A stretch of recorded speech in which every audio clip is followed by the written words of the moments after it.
Hello guys! Welcome back to my YouTube channel, Marilyn De La Cruz Vlog.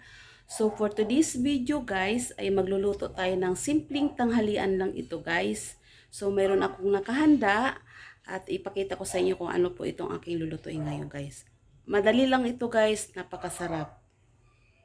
So guys, mayroon tayong mixed togi, mayroon tayong hipon, mayroon tayong manok, kamatis, bawang, sibuyas, at mayroon tayong guys na yung ulo ng hipon, dinikdik ko po at ito yung katas niya para yun sa ating sabaw sa togi.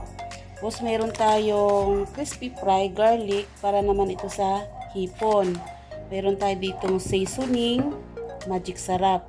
Napakasimple simple lang yan guys, pero napakasarap at madali lang din lutuin. Yan lang yung simple namin ngayong tanghalian. So, ang gagawin ko muna guys, anin ko muna yung hipon para doon sa crispy fry. Paghalo-haluin ko muna. So, ito guys, yung ating hipon, mix natin dito sa ating crispy fry garlic. Ito ko lang yan ihalo guys. At napakasarap ito guys. Paborito ito ng mga anak ko. Ayan. Tapos, ilagay ko lang dito guys. Ayan.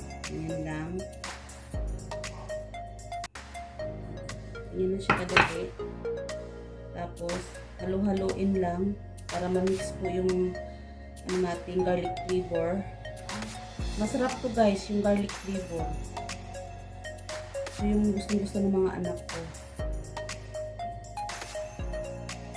Ayan. Ganyan lang siya kadali guys.